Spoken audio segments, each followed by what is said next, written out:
got patrol.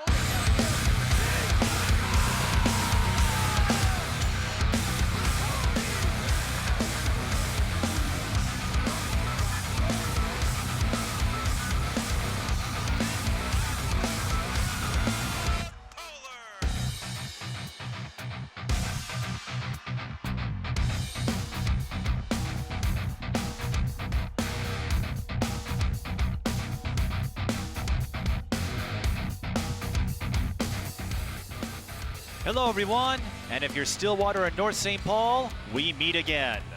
It's the Section 4 3A Volleyball Final, and it's a rematch of last year's game between the Stillwater area Ponies and the North St. Paul Polars. The winner returns to the Xcel Energy Center for the state tournament starting next Thursday.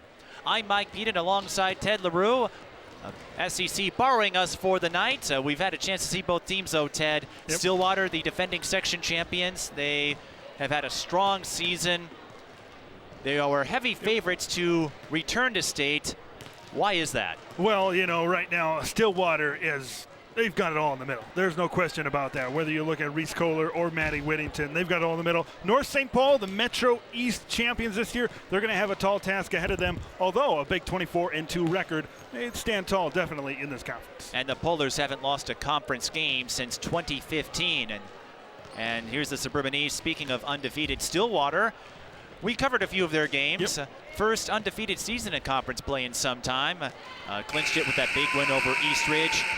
And if they can get through this section championship tonight, they have a good chance of getting a 4 or 5 seed in the state tournament. Oh, definitely. And it's because of that late season game that we had over live at Stillwater, that win over East Ridge late in the season. That was a big matchup. A couple of top 6 or 7 teams in the state in that one. They were able to get a big win pretty convincingly against the Raptors in that one. And I think, to me, that really proved that they're a big-time team when it comes to the state tournament.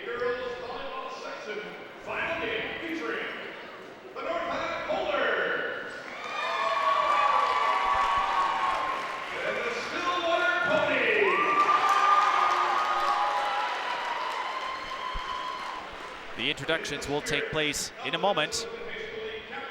But first, we'll have the national anthem. But before we do, here's a look at the 4-3A bracket. Stillwater Dispatch Centennial in straight sets. And we'll talk a little more about that because the Star Spangled Banner is about to be played.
All right, let's go back to the bracket. Stillwater dispatching Centennial in straight sets in the semifinals. Stillwater, they haven't dropped too many sets this season.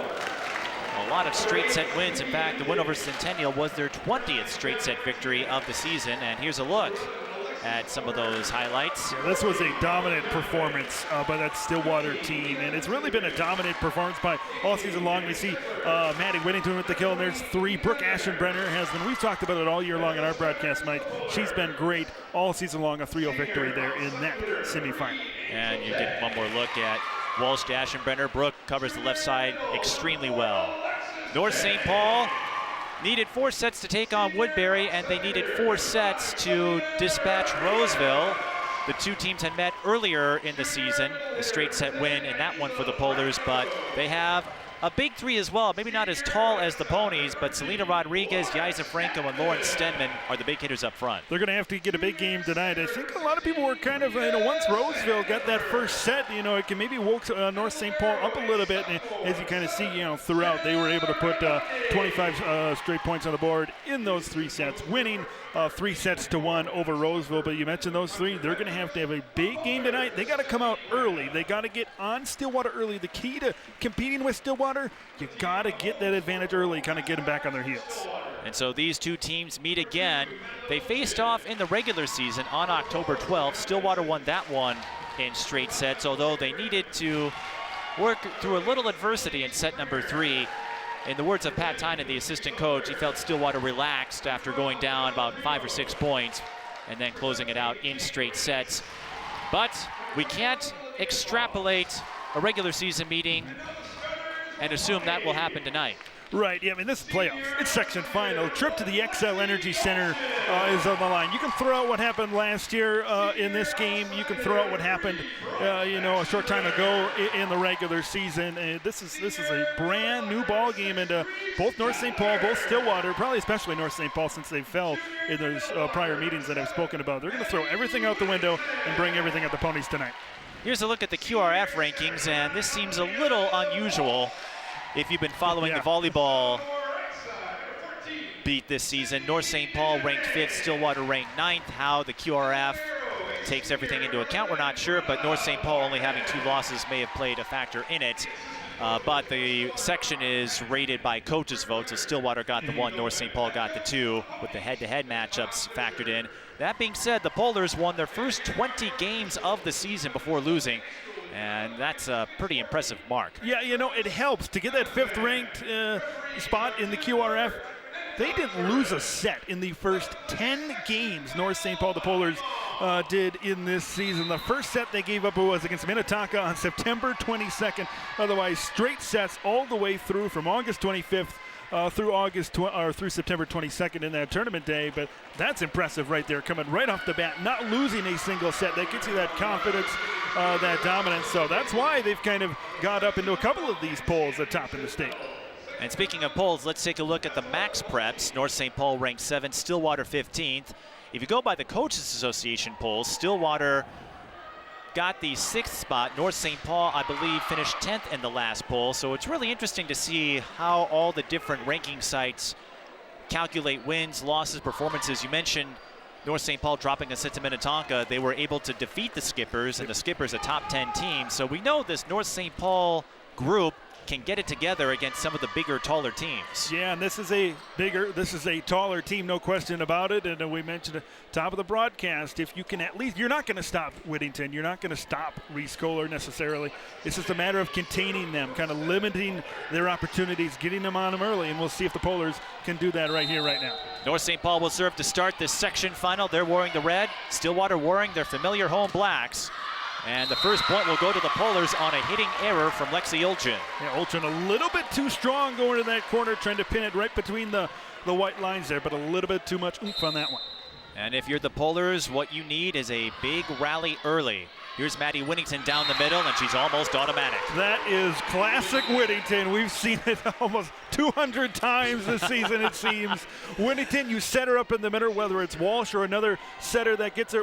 When you get Whittington to the middle, it's game over. Just put the point on the board at that point. Stillwater, an impressive record at home. I believe they won every single game. And if I'm not mistaken, they only dropped 1 set at home. It's not easy to come into the stable and win, that's for sure. Not this year. And North St. Paul, as we noted, undefeated in conference play for the last 3 years and change. They'll set up for Olchin. She finds the corner this time, and Stillwater takes a 2-1 lead in set 1. People focus on Whittington, Kohler in the middle, and then Aschenbrenner on the outside. I think the unsung hero of this team, Lexi Olchin, you saw what she can do right there from her outside spot. Lucy Zoller in to serve. She's one of the primary reserves for the Ponies. Here's Lauren Stenman. Favors the right side, is North St. Paul's all-around threat. Sandifer, right idea. Stenman hit it out of bounds, no deflection. Point for the Ponies. It's 3-1. If the Polars got to get a little bit accurate on those kills there, just going outside the line, you got to take advantage of those opportunities early. Stillwater with 2 section championships in their history. North St. Paul, they haven't been to state in over 10 years. Whittington down the middle. Goodbye. It's, she's going to be dominant in the Big Ten. I think we all know that. Once she eventually goes to Illinois, she's already committed there. But we're going to just soak in all the memories we have of her while she's still here, because she's a once in a maybe generational talent here in Minnesota high school volleyball. And she's enjoying all the memories she has created this season. She couldn't take part in this section final a year ago as she was recovering from ACL and MCL surgery. Service error on the Ponies, and we'll see if the Polars can translate that into a run. A little bit too strong there for Lucy Zoller on the serve, and a big opportunity here, just down 2 for the Polars. Speaking of commits, Lauren Stenman, a Division II verbal to Lewis University. Aschenbrenner hit from the back row. Selena Rodriguez with a one-handed lob. Whittington again. 3 for 3, right? 3 for 3. Powerful and accurate. Rarely do you see her make a mistake. No, and you never see her go beyond the line, go to the baseline or to the sideline. You never see her out of bounds. It's accurate. That's tough to teach, but her mom is a pretty good teacher, I'm sure. Her mother, a volleyball standout at Illinois many years ago. A collision. Maddie Whittington couldn't get in position that time. And here was Angel Kang. That one was dug by Borman. Overpass. It's picked up by the Polars. And they will score on the double contact violation. That brings it up to 5-3 now. And that's a big one. We'll see if North St. Paul can turn it into a few more points. As we said, don't count out this Polars team. They do have that win over Minnetonka. To their credit, Aschenbrenner blocked by Yaisa Franco. That's a big one. They set up Brooke Aschenbrenner beautifully, right in position, but you get, and that's but perfect rotation for North St. Paul. You get those 2 blockers up there, you're not going to get it over them. Yaisa Franco, the daughter of an educator. Get this, service error on Angel Kang. Yaisa Franco's mother teaches at Tartan. A little bit of a rivalry there. I asked Yaisa about that. When North St. Paul and Tartan meet, who does she root for? And Yaisa told me her mother will sit in the middle or wear purple. 6-4 in favor of the Ponies in the first set. Stenman from the back row, got it. Stenman going there, she's not close to the net like we've seen Whittington a little bit further back. Sometimes it's a little bit tougher to gauge when you're a little bit further back like that, but great hit by Stenman. Rebelke to serve for the Polars. Lauren Stenman started as a setter when the Polars had a 6-2 rotation. Then Tali Martinez suffered an ACL injury. They went back to the conventional 5-1. And Selena Rodriguez, she's not the tallest outside hitter in the world, but she has quite the velocity. Let's take a look. Yeah, we'll take another look. Just right there. Got a little bit of a hand on it. Kohler and others are over there, but lands inbounds. Nice play by Rodriguez. Rodriguez can hammer it despite her 5'6" frame. Here's Reese Kohler, just inside the line. We mostly see, when you see kills like that towards the net, it's about 80% of the time it's Whittington, but Reese Kohler, she's going to be playing Division I volleyball at Seton Hall next season, and as we saw there, she can do it as good as Whittington can. And marksmanship will be key for Kohler. As you know, to going to Seton Hall, Stenman trying the 2-touch misdirect. Springer's going to fire from the back row. That should give North St. Paul a chance to set. To Rodriguez, and too strong. Oh boy, it's tough. The tough part about that for Rodriguez is you got to get it over the block. And there's 2 blockers putting their arms up, and when you have the height that Stillwater does at the net, you can't help but shoot it over the line. Reese Kohler 6'1", Maddie Whittington 6'4", Brooke Aschenbrenner 6 feet. Nobody at North St. Paul is 6 feet, and Stillwater looked a little confused there, and the Polars capitalized. It's 8-7. Borman and Springer, a little bit of who's got it, miscommunication, but the Polars cut it to within 1. They'll take what they can get at this point. And it's a bit like baseball. You got to make sure you call for it.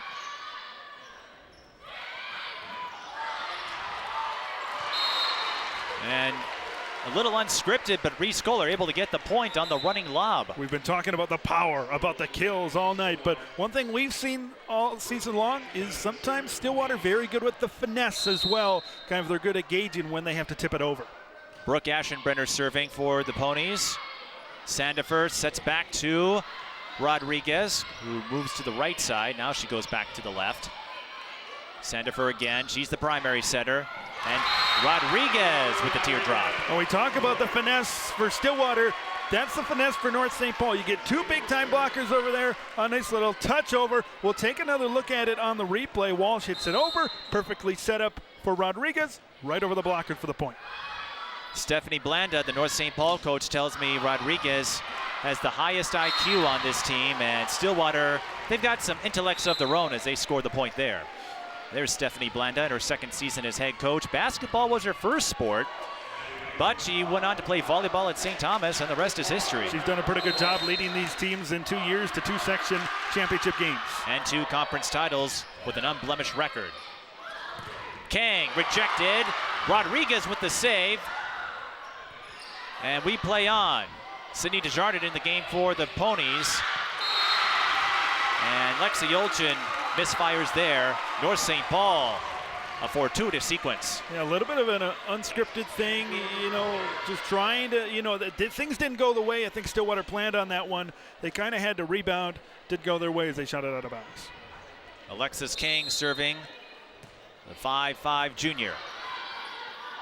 Here's Walsh to Desjardins. She misses the line.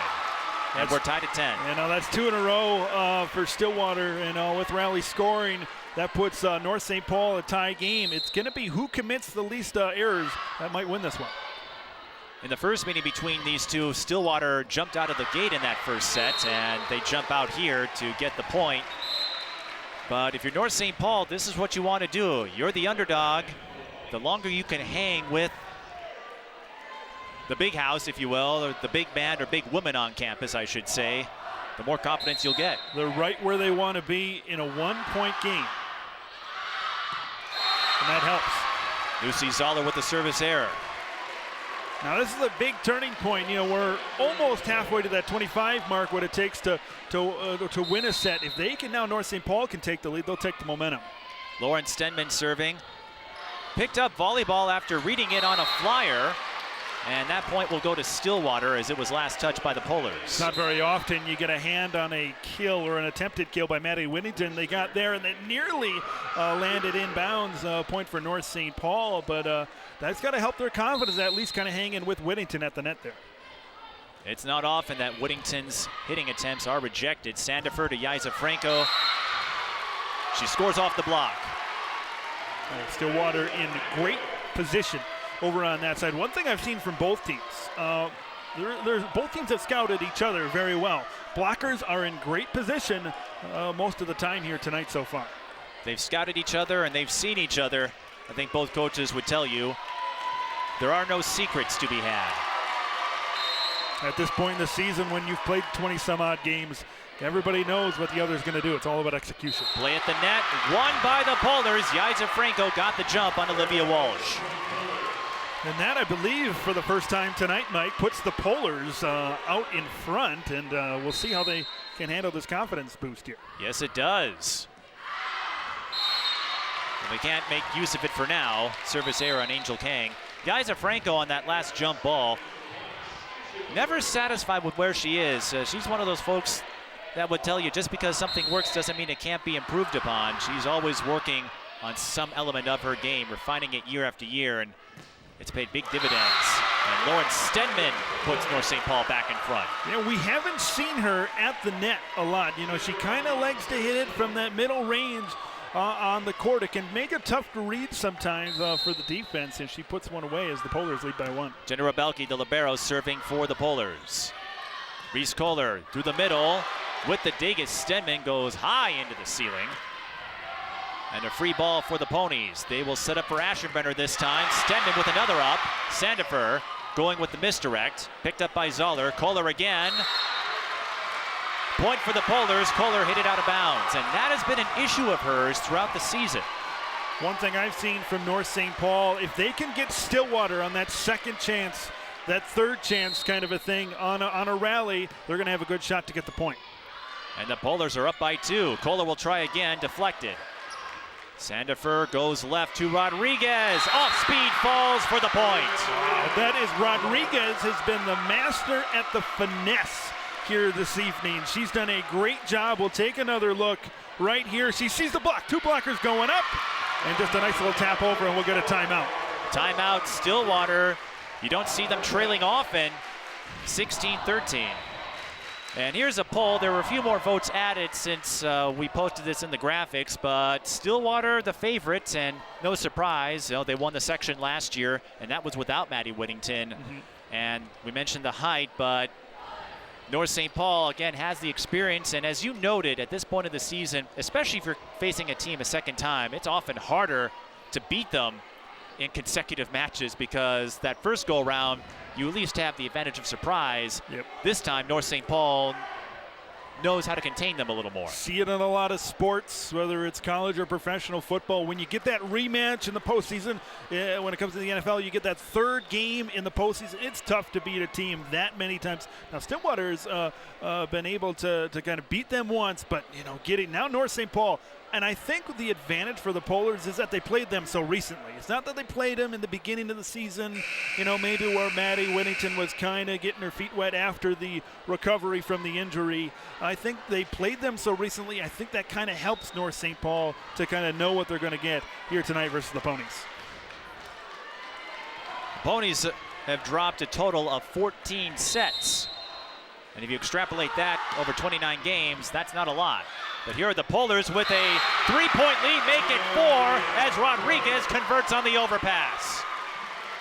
She's got some power underneath that arm as well. She's, and I think everybody talks about Stenman, but Rodriguez is a very good second hitter on this team. And this is exactly the start North St. Paul wanted. Kohler finally ends the run. And they needed that. Stillwater needed that to avoid this first set from getting away from them. I like the timeout that Bob Fisher recently called. We'll see Reese Kohler kind of putting it right in between the blockers. In that semifinal, as Olivia Walsh with the service error, North St. Paul looked a little flat. That allowed Roseville to jump out with a big first set win. And the Ponies walked through without much difficulty in their semifinal against Centennial. Bria Sandifer with a lucky bounce from the net. Yeah, that's just off the top of the net, and Stillwater wasn't quite able to get their arms under it to dig it out. That gives them a 5-point lead, the biggest lead of the night for the Polars. The running joke is if you could master those net plays, you'd be a millionaire, if not richer. Reese Kohler got dug, and Rodriguez putting Walsh on her heels. They're going to send a free ball over as the Polars look to extend their lead. Sandifer passing from behind. Lawrence Stedman with the kill. The key to that point was the dig from Reese Kohler's attempted kill. I think those blocks, those digs have given North St. Paul the momentum in this game, and they've given them the confidence because when you come into a game and you hear about Whittington, you hear about Kohler, you hear about all the kills, you hear about where they're going to college, it gets a little bit of intimidating right now. Stedman's had a great day today. She leads the team in kills, but we can't forget Rodriguez has been hot, especially these last few points. Lawrence Stedman, the all-around specialist, as we noted, started as the setter, but the injury to Martinez put her into a hitter's role, and she's flourished either way. And that's an advantage North St. Paul will have next year, having 2 setters, one who can both set and hit, and then having Bria Sandifer, whose mother was a Division II standout at Southwest Minnesota State. So the acumen pretty high in North St. Paul's end, just like Stillwater. Yeah, this is going to be a big. How is Bob Fisher's squad going to respond here? You've taken 2 timeouts in the first set to kind of try to regroup your team. Now, North St. Paul's just got 5 points, and they can close this first set out. But it's all going to be how can Stillwater respond? Because if you fall in this first set, if it keeps on going the way of the Polars, they're going to need to do a lot to kind of get that momentum back in the second set. So how they come out of this timeout is going to be extremely key. Bria Sandifer, she's overcome concussions and a heart problem. Reese Kohler with the point there. That's exactly how you wanted to come out here. Out of the timeout, cut it to 5, get a nice kill, get some momentum and some confidence for Reese Kohler there in the middle. And here's Brooke Aschenbrenner, who usually sings the Star Spangled Banner at home games for the Ponies. Lauren Stenman off speed. Walsh with the up. Borman to Lexi Olchin. Didn't get a good hit on it, so Sandifer will pass to Stenman, and she goes high. Free ball coming for the Polars. Gabelke with the up. Sandifer to Stenman again. This time she's rejected. Beautiful block. Lexi Olchin and others on that side, and Olchin is kind of the firecracker of this team. She gets really excited. She brings a lot of energy to this team, and plays like that are an example why. Back-to-back points for the Ponies. Selena Rodriguez again. And now she'll serve. Probably not a bad thing if you're Stillwater with all the damage she's done up front. But what a postseason that senior's had. Another hitting error on Kohler. Yeah, that's not, I think she was trying to get it over the block. It looked appeared there, and she just aimed a little bit too far, trying to get into that far corner. North St. Paul only 3 points away from the set win. Walsh to Olchin. And that was last touch by Olchin. Yeah, it looks like it was nice block. North St. Paul in great position, but once the ball came over, it looks like it deflected off of Lexi Olchin and then went out of bounds. That could be a key point there. It puts the Polars up by 7. Walsh on the misdirect. She loves that two-touch. And the Ponies will set up for Aschenbrenner in the back row. Polars get the save. Kohler. Deflected, but a little bit of confusion on the Polars' end, and the Ponies will get another chance. And Kohler finishes the job this time. North St. Paul usually in this game so far has been the one that's come out with points when the rallies go longer. Good job by Stillwater staying composed, but I've been so impressed with the Polars able to dig out some of these attempted kills that Stillwater has kind of put down on the court. It's been impressive what the Polars have been able to do. Britta Borman serving for the Ponies. They've got some work to do if they want to rally back. And even if they don't take this first set, even just getting a couple of points can give them some momentum heading into the second. They've got Maddie Whittington back up front. Lauren Stenman with the attack. Aschenbrenner with the up. And someone hit the net, it looked like. Yes. As you know, the net cannot be touched under any circumstances, and the Polars have 7 set points. Small errors like that have been, accuracy errors, service errors, hitting the net. That's what maybe has cost Stillwater here in this first set. I don't think many folks were expecting this, and Whittington is denied. Wow. North St. Paul comes out on fire, an emphatic set 1 win. You've got to win 3, of course, but a perfect start for North St. Paul. Mike, we've covered the Stillwater team a lot this season. I don't know if I've ever seen Maddie Whittington blocked, like the blocked in general, and blocked to the effect that was right in the middle with the set on the line.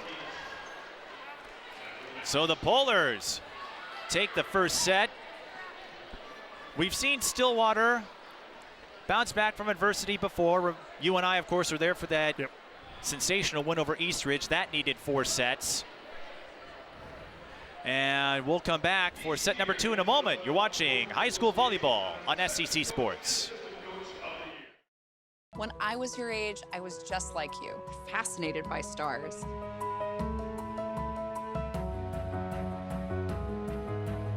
Wow. But now I get to search for life in the universe. And who knows, maybe life is looking for us too. So we're like aliens to them? Yeah. Does anyone want to be a scientist now? I do. Awesome. We need more girls in STEM. Maybe we can find aliens. Find out how to use an awkward silence to help a friend with their mental health at seizetheawkward.org. Disaster tips from the objects left behind. My home wasn't insured, but you can check your insurance policy now to make sure you're covered. Oh.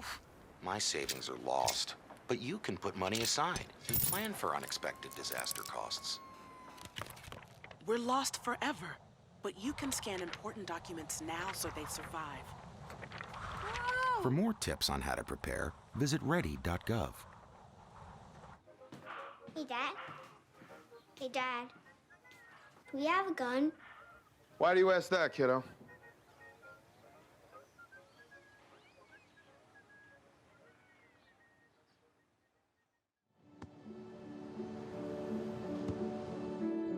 I don't remember how it started. Talk to Dad. Oh, boy. Our back and forth. It always came back. Dad! You probably don't remember what you told me, That was perfect. but I heard every word.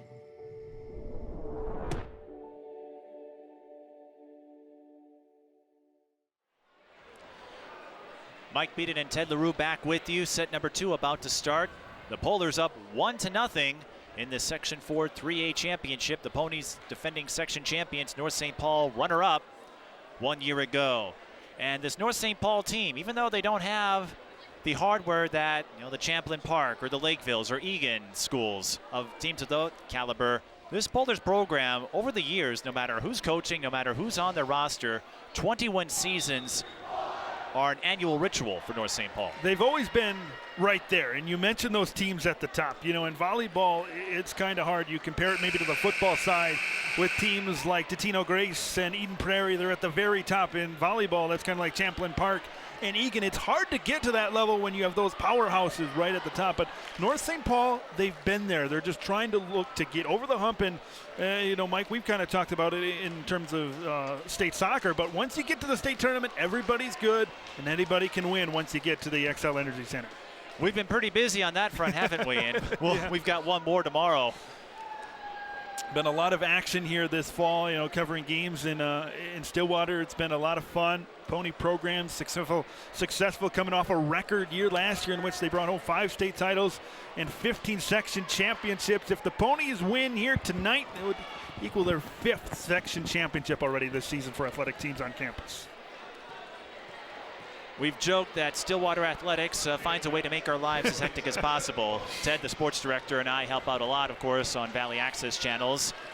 And usually that means at least one team making a deep run. It's kind of hard to believe, covering postseason now after this. A week from tonight, to do a little shameless plug for us on VAC TV, we're going to have our first hockey broadcast. Hockey's already going to be here. I'm sure Anthony here at SEC is going to have plenty of hockey to do as well. It just keeps on going, the high school sports season. We start set number 2, Stillwater serving.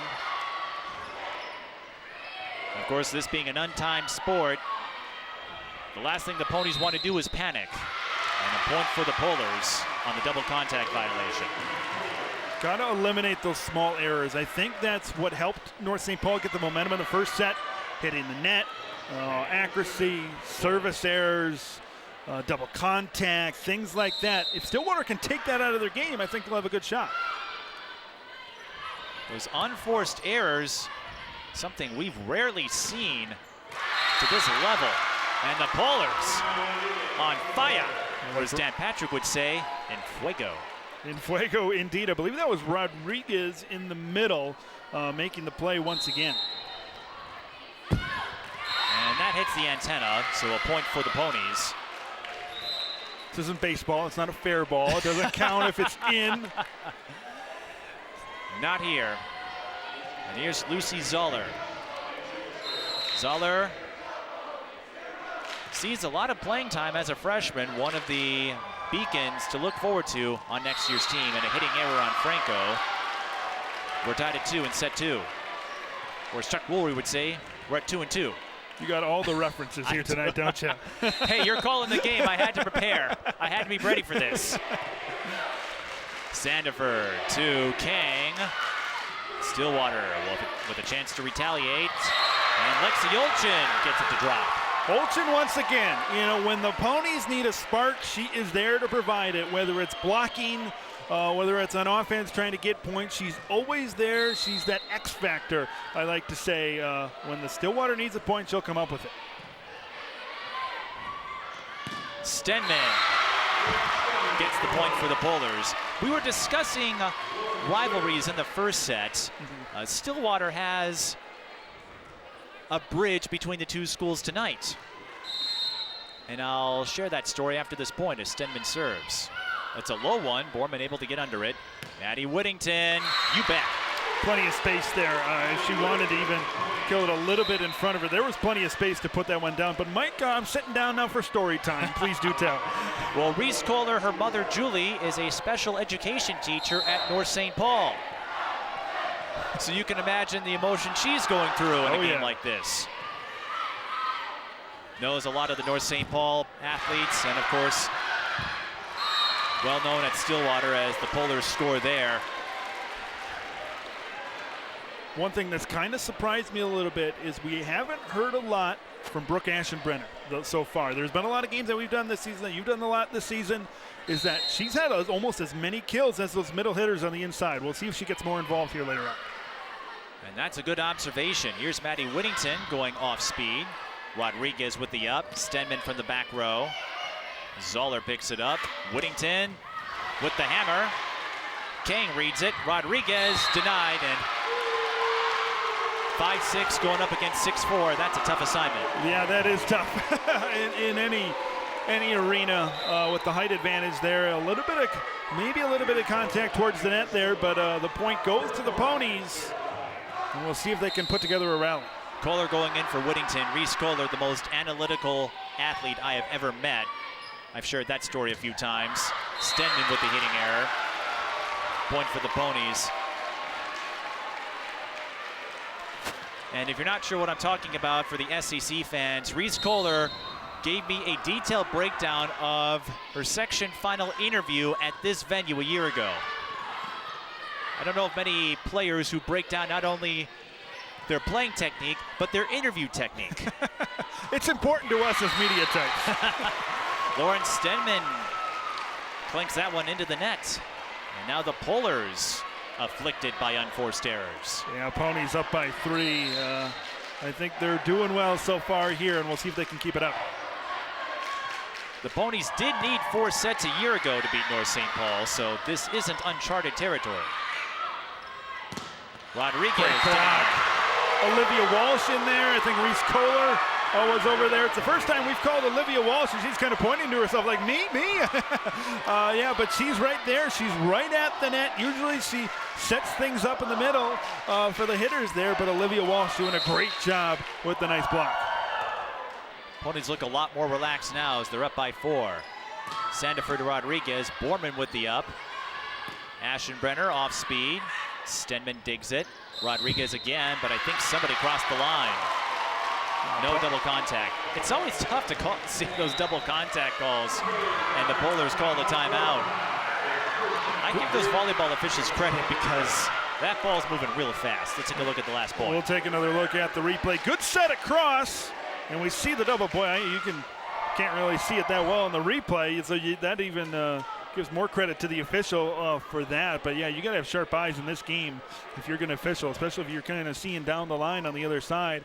Sometimes that can be a little bit difficult to see. But North St. Paul, and when we talk about the errors, they've maybe committed the errors that Stillwater did in the first set, and they got to maybe clean that up if they want to get back into this one. They used their first of 2 timeouts. Now, if you're watching on SEC, you saw Stillwater earlier this season when they swept White Bear Lake, both Suburban East Conference members. But the Ponies, I've never seen a group that balances talent and fun the way they do. I mean, you know, at home games, they swing Sweet Caroline after the second set of every game. Right. On bus rides, it's karaoke fest. Oh, definitely. And actually, we had the volleyball players and myself trade jobs a couple weeks ago. Ted was on hand to witness it, where the volleyball players put me through some skills, That drills. was fun to observe. That was fun to shoot. One of the funnest stories I've had to shoot. That will be coming up for all you Stillwater folks soon, so watch out for that. And then I had the players put me on the spot with a one-on-one, and Reese Kohler puts Stillwater on the spot as the Ponies go up by 6. Yeah, Stillwater has found a way to respond. The 2 timeouts, maybe it didn't work as good as they thought it would, but that longer set break appeared, looks like Bob Fisher has made the adjustments he wanted here. And just as I say that, they serve it out of bounds. But they still have a 5-point lead. And And in rally scoring, like you said, it's limiting mistakes, getting on rallies, big runs. We've seen Stillwater do that so many times this year. They have the makings of going on another one, although Zoller hits that one out of bounds. Couple of shots out of bounds. This is an opening for North St. Paul if they want to get on a rally.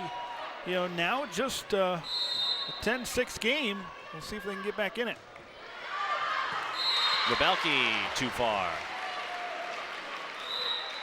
A lot of service errors, you know, and things like that, kind of mental errors in this set. A lot of the points, the majority of the points have almost come like that. So we'll see if one team can kind of break away with some kills here. Sandifer to King, and North St. Paul gets a kill. That was impressive for the following reason. It went right between the block. If you're Stillwater there, you got to tighten up a little bit more on the block. It went right between the arms of the two, but wasn't able to quite catch who the players there were there for Stillwater, but that's just a great awareness by North St. Paul. Sandifer serving. Walsh to Kohler. Got it. And Sandifer displeased with herself. She thought it was going out. We'll take another look. This is a beautiful setup for Reese Kohler, and good eyes. You can see a little bit. She was maybe looking to the right and then swung to the left. Good awareness by her to put it where they ain't. It works in baseball, it works in volleyball. Stenman will score off the block. Good job by Sydney DeJarnett, kind of getting her arms up there. That was a better block. You know, they were a little bit tighter this time. Weren't able to quite keep it within the white lines, though. Selena Rodriguez to serve. Lexi Olchin.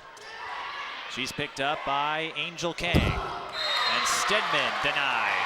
I think Kohler got a piece of it. Or did that or hit? Yes, it did. Kohler did get credit for the block. Olchin was over there as well. Credit for Lexi Olchin.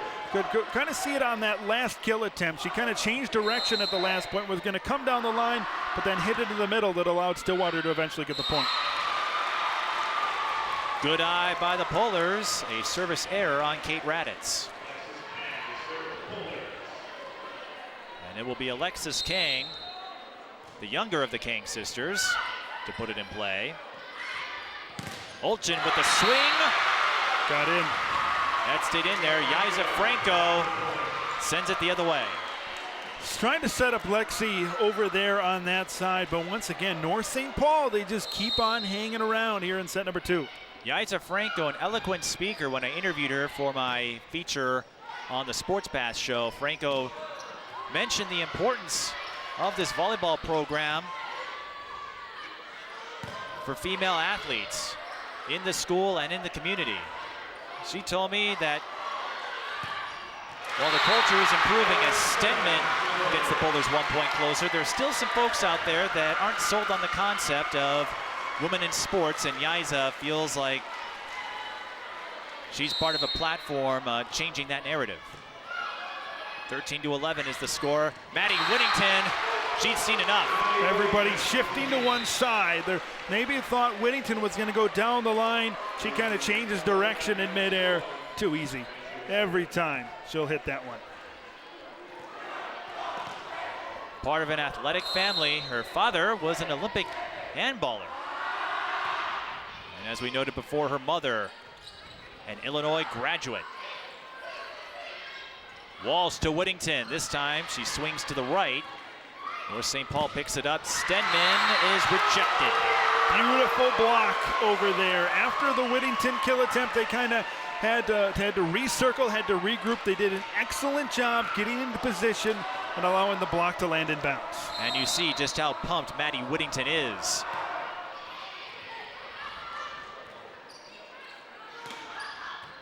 After the shocking upset in set number 1, Maddie Whittington is taking charge, and the Ponies are taking charge in the second set. I tell you, it must be, I mean, I saw you going through those volleyball drills. Now, Maddie Whittington was not there during that, but it must just be an absolutely terrifying sight as someone on the other side of the net to see Maddie Whittington's tall frame coming up rearing back to try to sledgehammer it home. I mean, that you got to be ready. I mean, Mike, you kind of went through some drills. Now you know what it's like to be on the court, to kind of have that ball coming towards you. And when we were kind of shooting that story, Reese Kohler says, yeah, you just want to spike it at their face. And if you think about it, that's kind of a little terrifying. Especially when you have someone with the power like Maddie Whittington does. I believe our graphic, I don't know if we had a chance to use it, it said leads team in horsepower, both a pun and an accurate statement in reference to Maddie Whittington's velocity. Yeah, she'll, like we said, she'll have one more year after this one here at Stillwater Area High School. And then after that, she's going to play in the Big Ten at the University of Illinois. I'm sure she'll make an impact right there. There it is. There's the graphic that we're looking for. More horsepower on hits. And she told me after her recovery from injury, she's never complained about attending a practice ever since. She was worried, and most folks are. You suffer an injury as serious as hers. She was worried she was never going to get the chance to play at the level she did. And here she is, destroying the competition in most cases, a service ace for Lucy Zoller. And to see her having fun, enjoying herself, and seeing the Maddie Whittington that everyone had talked about until last year's injury, you gain a greater appreciation when you have to work through that kind of setback. It's extremely tough to come back as Stillwater puts one into the net. Extremely tough to come back when you tear ligaments in your knee, whatever it is, LCL, ACL, PCL, whatever it is. It's very tough to be able to come back for them and play at the level that Maddie has been able to play at. Reese Kohler, well, she won't like that. Maddie Whittington gets blocked again. Out of all the games we've covered, I think, this year, this is the best defense I've seen on Maddie Whittington. North St. Paul has her scouted. They know where she's going to hit it, and they've done a great job setting up. Well, it helps that they've already played 3 sets against the likes of Whittington and Kohler. Whittington was eyeing that jump ball. She'll try to get a point the old-fashioned way. And they'll have to try again. Free ball, though. Here she comes. Rejected again. Stillwater able to save it, and the rally continues. Off speed. Angel King gets it to drop. When we talk about blocks, we're talking about full-fledged blocks that go on the other side. But the key for North St. Paul, even if these last two, on that last point, on that last play, they just tipped it.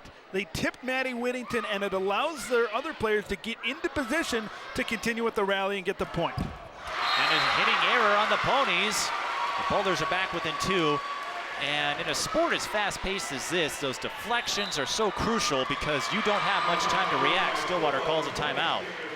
Yeah, that's going to be a big thing, I think, going forward. Upcoming broadcast for the folks here at SCC. Got a big one coming up on November 2nd. Matamidi and Tartan, the 4-5A championship. And got some more hockey coming up as well here on SCC. Yes, we do. And if the first meeting between Matamidi and Tartan was any indication, the second meeting, there will be fireworks. Tartan picked up their first win at Matamidi, perhaps in school history, and their first win overall in 5 years. That was a thrilling 21-17 win that I was on hand to call for SCC. And well, you and I have got a state final to cover. Yep. That's what's tough about being a sports fan. So many great games, and so I'd love to be at that game tomorrow, but we've got a good one with Stillwater. If I were John Madden and I had a telestrator, I would circle November 27th.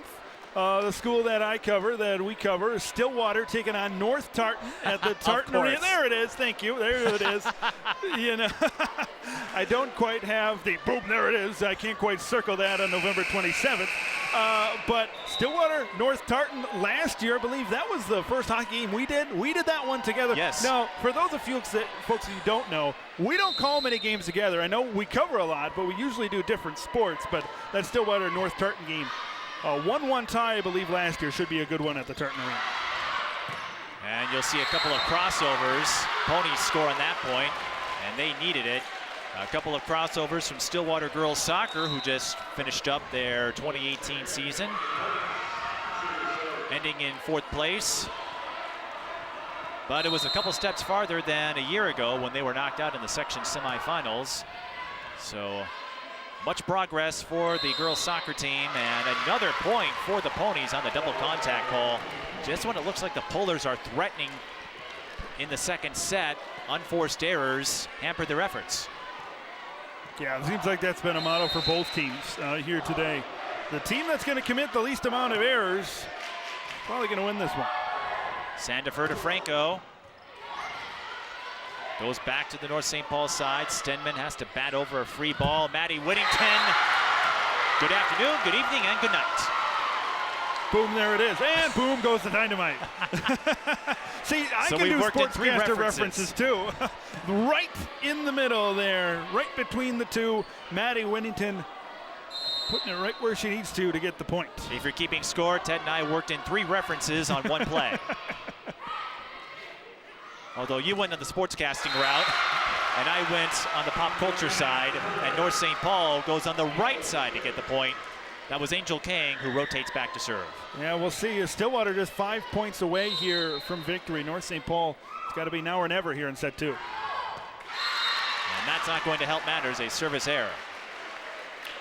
So it makes it a 5-point lead, and Stillwater needs just 4 points to close out this set. North St. Paul really up against it, and right now there's blood in the water. If you're Stillwater, you gotta smell it out, sniff it out, and finish the job right now for the Ponies.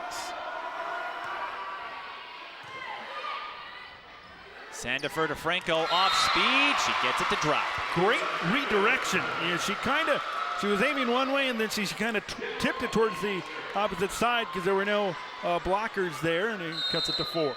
Franco has made the honor roll every year since junior high, and Rebelki gets a little English off the net. Just a 3-point game at this point. North St. Paul, maybe a little bit of competence. We'll see if they can get on a roll. They've hung around. Rebelki gets it off the net again. This time Stillwater able to play it. Rebelki digs Kohler. Rodriguez with the lob. Zoller with the up. Aschenbrenner, we haven't heard her name much, or called her name much.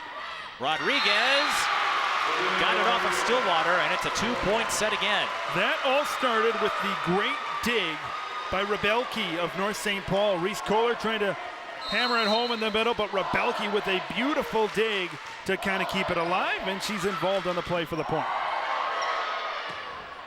Free ball for the Bowlers. Sandifer to Rodriguez, finds the corner. Pinpoint accuracy. She had a finite area in which to get it inbounds there in the corner, and she hit it home. We've got just a 1-point game as we get a timeout. Mike, this is going to be a huge chance for both teams. How are they going to respond out of the timeout? Because North St. Paul can keep the momentum going, and if they go up 2-0, that's a position Stillwater has not been in this season, down 2 sets. Not often. Not often, I'll say, yeah. The only time that happened in standard play was against St. Michael, Albertville, and Egan. And those are 3-1 losses. But you're right, an absolutely important series for both teams here. Both teams out of timeouts for the rest of this set, so whatever happens, you've got to ride through it.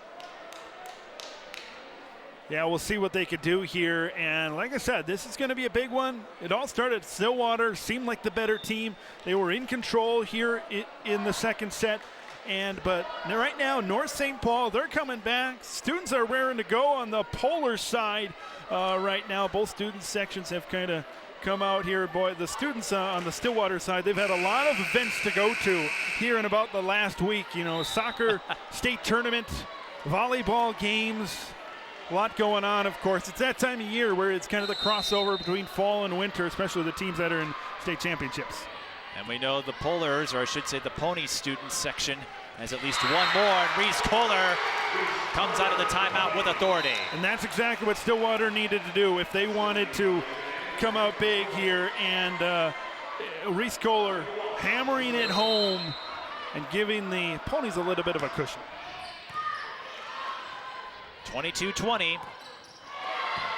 It's a great block. Aschenbrenner in there. We haven't called her name a lot, but she was involved in that block. Gives the Ponies, they've come out big time here after that timeout.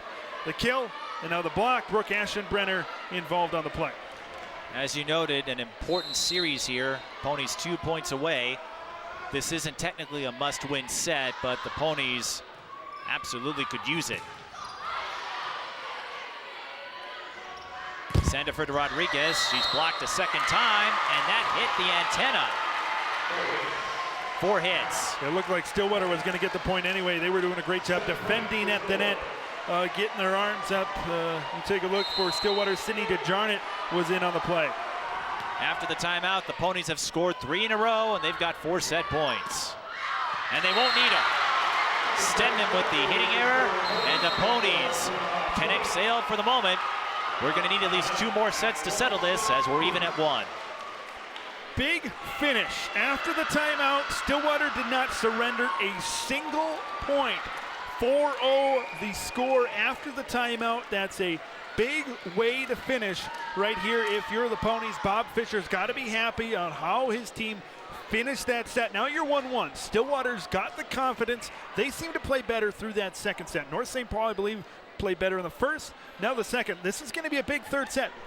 Who's going to come out right here in the third set is going to be huge as to who's going to take this game home here tonight and go to state. And we'll have that third set for you in a minute. This is the Section 4-3A volleyball final on SEC Sports. Hey, Bobo, do trees tell each other stories? I'm sorry. I'm afraid I don't know that. Hey, why don't we go find out? Listen. Do clouds take naps? I couldn't tell you. Dad, do stars visit their friends? Look.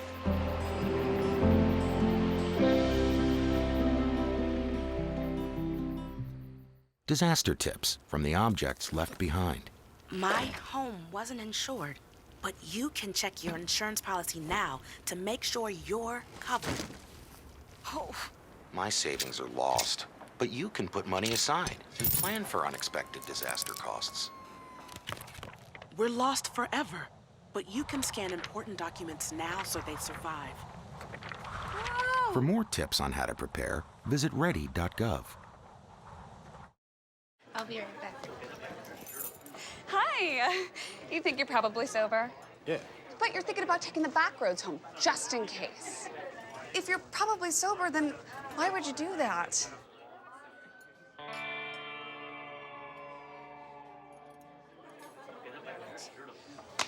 Good choice. Probably okay isn't okay. If you see a warning sign, stop and call a cab, a car, or a friend. That's a full glass of wine. I'll be chatting you later. Maybe you can make retirement happen. After all, you made this vacation happen. Double points with every purchase? Cleverly merging promotions. Love it. Cross-referencing travel sites. And booking all your flights with those... Vouchers. I got us bumped. They were like, oh. But now they're like... Aloha. You aced this vacation. Now get the tips you need to get on track at aceyourretirement.org. Set number 3 about to commence. The winner will be one away from a trip to the state tournament next Thursday. Mike Beaton and Ted LaRue with you on SEC Sports. A rematch of the Section 4-3A final last year between Stillwater and North St. Paul. And as we noted, come playoff time, things get a little more amped. They do. It's been amped, no question about it here in this game. It's who's gonna win the first 5 or so points? Who's gonna come out strong here in the early going? Set 2, it was Stillwater, and then North St. Paul made the comeback.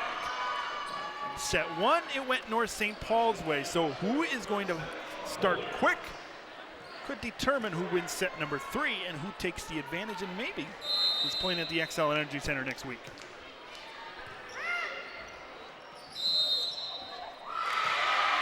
North St. Paul scores the point. Franco got the block, so North St. Paul had the edge on that play no matter what. But Yaisa Franco, that's a name you may be hearing a lot more of next year. Whittington winds up, fires. Good night. It was deflected off a North St. Paul player there. Kind of took a couple of odd bounces, but it stayed inbounds there. Nice job by Whittington to even it up.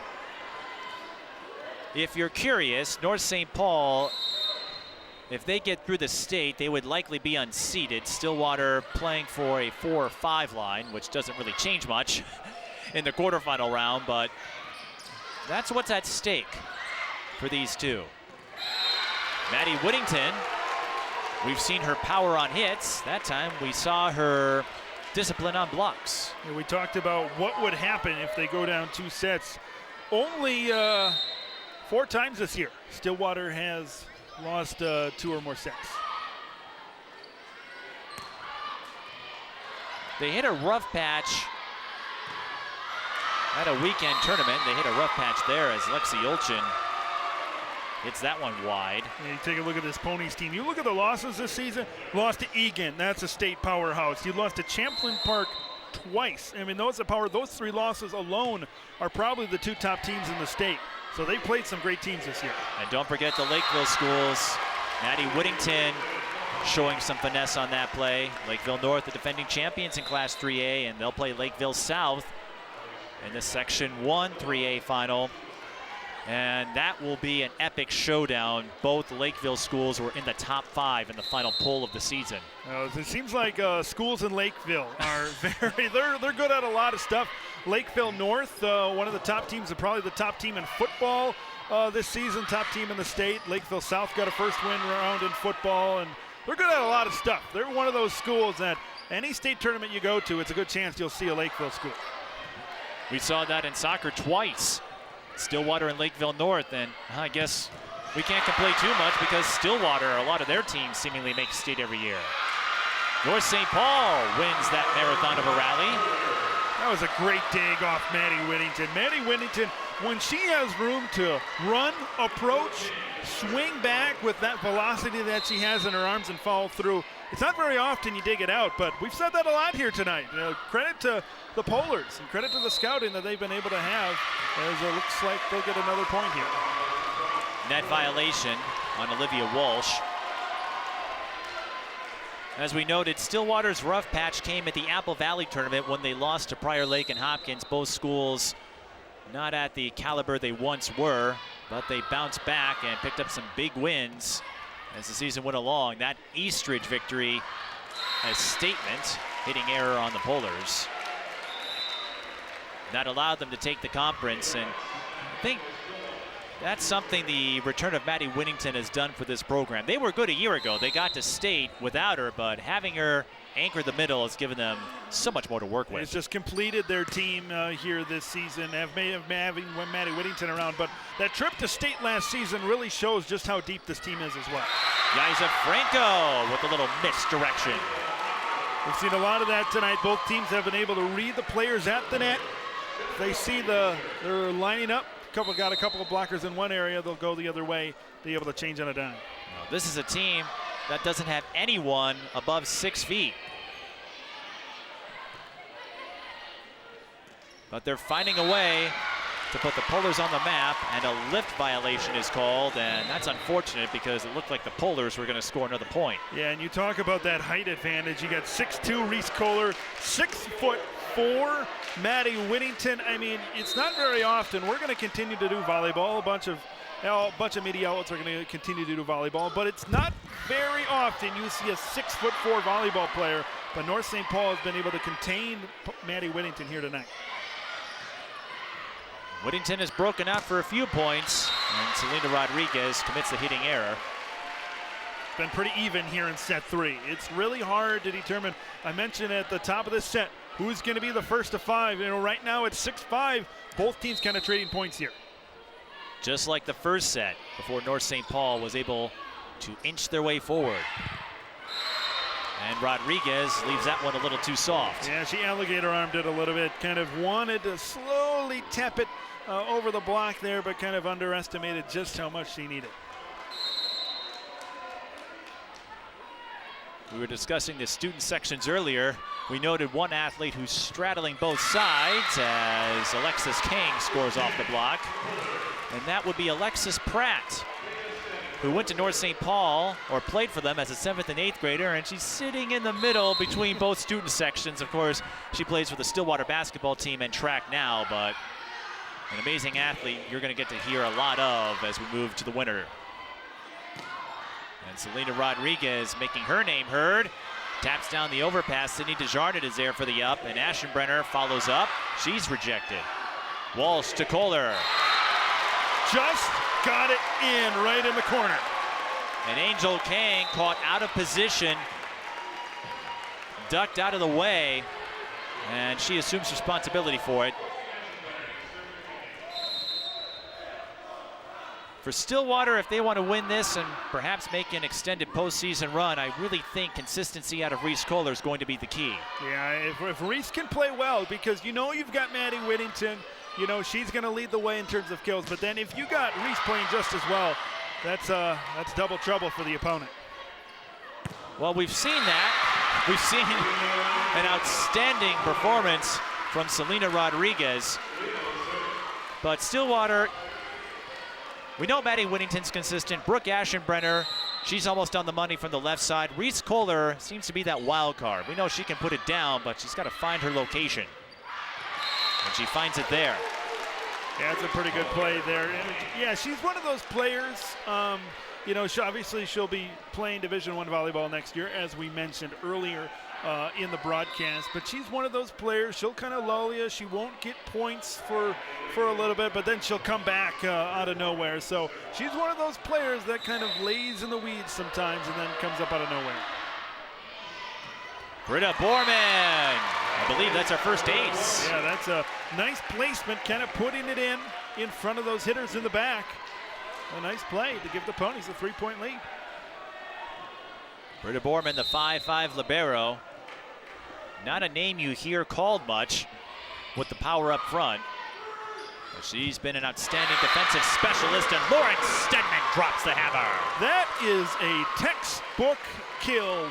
Wind up, put it down, hit the floor.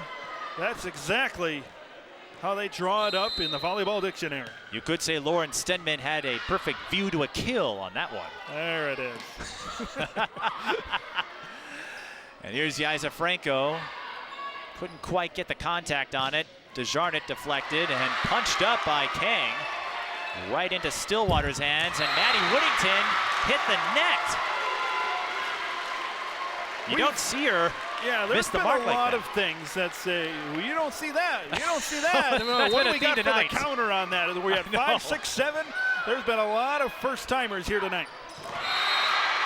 And then Maddie Whittington mistimes the jump. 2 in a row. We'll see. Maybe North St. Paul has gotten to them here as we continue to go back and forth. Maddie Whittington got to regroup here. Well, this is a group that doesn't get egotistical. You know, all season, they did not want to mention the word state. Desjardins blocked by Angel Kang. Lexi Olchin off speed, and that caroms awkwardly off of Franco. Point for the Ponies. So you don't want to get a big head about who your opponent is or thinking we're going to go back to state easy peasy, but you dominate the Suburban East Conference like they did. You swept North St. Paul in the first meeting of the season.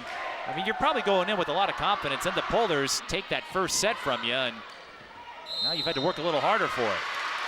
Pony's going to get another point here to take a 2-point advantage. Even you know, we've been doing the interviews with this team all year long, even kind of off the record. They still downplay state. They still downplay where they want to go. I'm sure in the locker room they have set their goals for this season, and they know where they want to go, but they've done a great job being humble this entire season. This Stillwater team has done a great job, and which tells me they've got great leadership in the locker room. They've got great leaders on this team. You know, senior leaders are key to a team going far at the high school level. We had a stoppage there. Bria Sandifer cleaning up a wet spot on the floor, and I mentioned earlier Sandifer overcoming concussions, heart problems. Well, she'll have to overcome a 3-point deficit at the moment. When they need her, Lexi Olchin comes up big, and we see it again.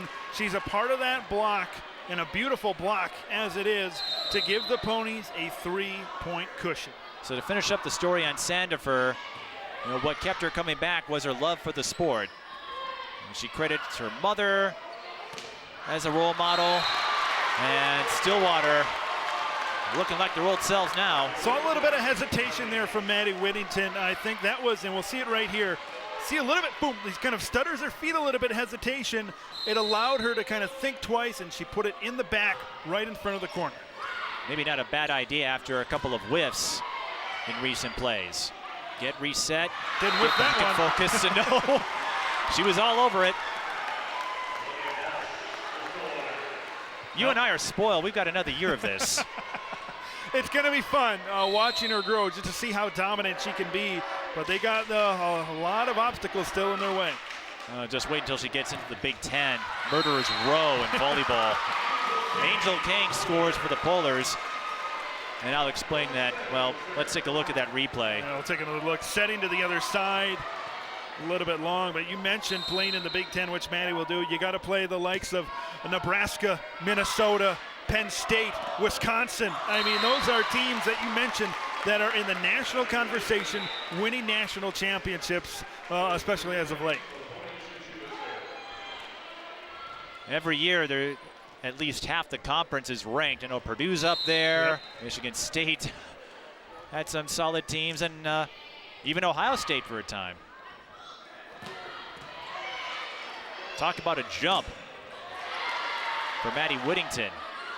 I'm sure it's not easy as Brooke Aschenbrenner finally gets a kill from the left side. I believe that's her first kill of the night. We've been looking for Brooke Aschenbrenner, you know, when maybe Maddie Whittington has kind of fallen off and Reese Kohler wanting someone to step up. Defensively, it's been Olchen, but offensively, that's a big one for Brooke Aschenbrenner.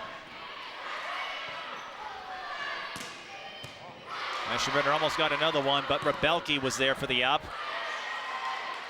Ponies will go to Zoller in the back row. Great chance for the Polars, and Yaisa Franco makes the most of it. Yeah, Franco, a little bit of a changing direction in midair there, but a great job she did. You know, it's a 5-point game. Stillwater, it seems like after that 6-5 game score that we mentioned before, they've been the better team here, but in a 5-point game, we'll see if they can finish it off.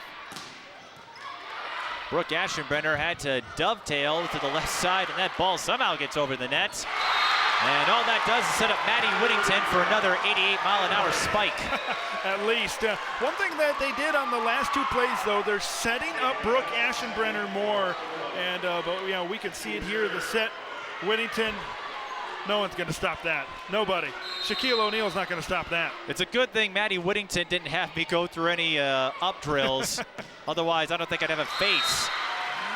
North St. Paul scores. I got hit in the face once. And if any of you want to give volleyball a try, it's harder than it looks. These players, they are amazing athletes. Very fast-moving sport. Got to have quick reactions. And, oh, by the way, there's a ball coming at you at very fast speeds. And like Reese Kohler said, you want to spike him at the face. And that time, they give us a little touch. Stillwater appears to be on a roll. They're playing with a lot of confidence. They can play with finesse. They can play with power. Right now, it appears that they're leading the charge.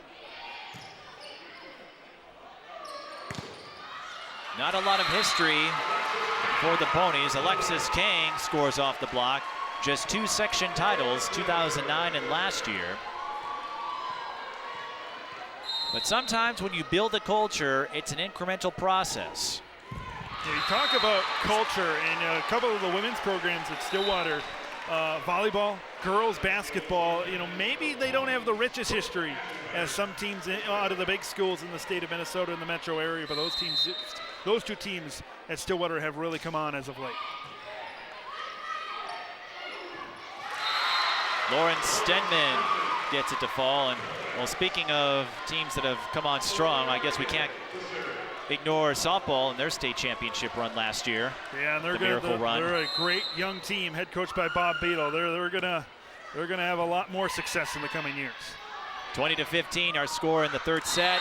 21-15, the Ponies, after getting walloped in the first set, they've regained control and they're not fooling around anymore. Yeah, there was an even game here to start this set, but Stillwater, the cream always rises to the crop, and right now it looks like the Ponies are rising as we speak.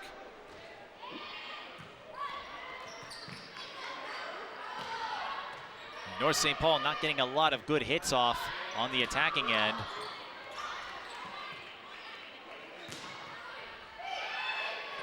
Walsh with a sliding dig, and Whittington will get credit for the point. Yeah, they're playing with a bunch of confidence right now. They have North St. Paul on their heels as we get a timeout here. Stillwater just 3 points away from taking a 2-1 set lead right now, and they're playing with all the confidence they need right now, and this is a dangerous team for Stillwater. When they get on a roll and they get the lead, a comfortable lead like this, it's really tough to come back. The Ponies in prime position to go up 2-1. There's the look at the poll again.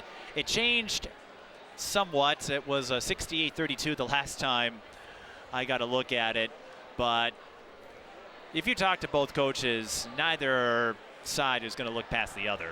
No, you know, this has been these two teams, I mean, we mentioned that they've played here recently. They played in this section final last year, Mike, and they know each other very well. I mean, there's no question about it. These two teams know what each other is going to do. We mentioned the scouting, what a great job they've done early here in this game, and it continues that way. It continues, you know, just because North St. Paul is a little bit of a downstretch right now, you got to think that they're going to come back after this set is over. They're going to try to regroup and maybe tie it if they do fall in this set. We were mentioning the student sections earlier. It looks like North St. Paul is going with the tropical theme, and Stillwater is on the blackout. On Monday, they went with the tropical theme, and the Ponies are 2 sets away, or 2 points away. Sources say in Friday's state championship game they'll go with business attire, suits and ties for the state soccer championship. At least that's what my sources are telling me. Lauren Stenman got a piece of it, a little too much, and the Ponies have 9 set points. They were trailing 1-0 early, and looks like they're going to go up 2-1 here.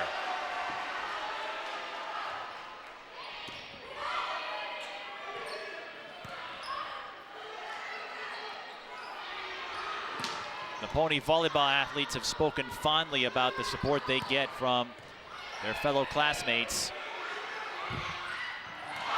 And Maddie Whittington gets a friendly bounce off the net. And the Ponies, after going down 1-0 early, they sit 25 points away from returning to state. She had that look on her face after this one saying, oh, I almost missed it there. Just rolling right across the net. And it lands inbound. She's saying, oh, almost missed on that one. Got a little bit lucky. And it gives the Ponies a 2-1 lead. As Daryl Waltrip would say, sometimes it's better to be lucky than good. We'll have set number 4 in a moment. You're watching high school volleyball. When I was your age, I was just like you, fascinated by stars.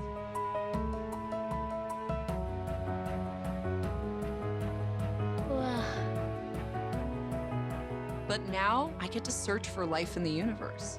And who knows, maybe life is looking for us too.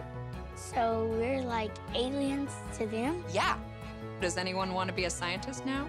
I do. Awesome. We need more girls in STEM. Maybe we can find aliens. Disaster tips from the objects left behind. My home wasn't insured, but you can check your insurance policy now to make sure you're covered. Oh. My savings are lost, but you can put money aside and plan for unexpected disaster costs. We're lost forever, but you can scan important documents now so they survive. For more tips on how to prepare, visit ready.gov. Hey, Dad. Hey, Dad. Do we have a gun? Why do you ask that, kiddo?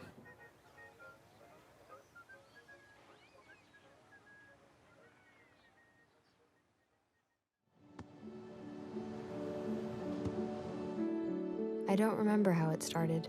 Go to Dad. Oh, boy. Our back and forth. It always came back. Dad! You probably don't remember what you told me, That was perfect. but I heard every word.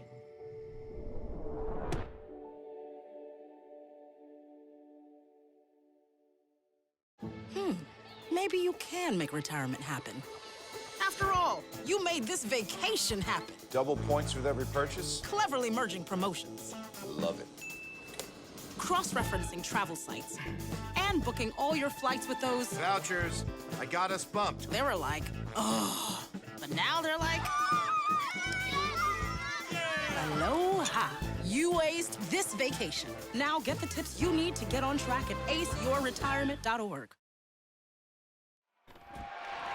And there's the Stillwater fans in their blackout attire. A couple of members of the super group are Adam Isley from the hockey team and Noah Paschik from the football team. I had a chance to speak with both of them at the second game of the year, and they relayed their support and what the volleyball program means. And now the North St. Paul fans, I think they're hamming up to the cameras. They're all wanting some FaceTime here. Yep, of course. Hey, Mom, I'm on TV. Set 4 about to start. For us, it's normal. Oh, I guess we're on TV tonight. For them, they get excited when Between it happens. SEC, our work on Ponies All Access. Mike's going to be on every community cable station here in the Metro by 2020. We'll go for that. That's our goal. I've called games for CTV, Town Square, SEC, and Valley Access, so I've got the East Metro covered. I got to find a way to go out west. CCX, if you're watching this, give me a call. When Mike goes grocery shopping in the East Metro, he gets stopped every time. But he goes to the west, he's just a normal guy, So once you cross the river, over to the west, Mike, you're just one of us after that, aren't you? Apparently. We'll see what happens here in the fourth set. But right now, I'd say the turning point was the second set, 21-20. Stillwater called a timeout, and then they scored 4 points in a row to close out the second set. They've been in control since. And Angel Kane gets a friendly bounce off the net to start set 4. Yeah, this will be interesting how North St. Paul responds. And we mentioned before, how do you start a particular set in the game of volleyball? It can go a long way to seeing how a particular set turns out. Good start for the Polars. Maddie Whittington leaps up and slams it home. Good start until number 7 does what she does. Every single day in practice, in her sleep, all she does is kill volleyballs. Every time Walsh or someone else feeds her, there's a sense of anticipation. Rebelke, that's a free ball for the Ponies. They will go to Olchin this time. Kang with the dig, Stenman off speed. Olchin got to it. Polars will try again. Kang gets around the block.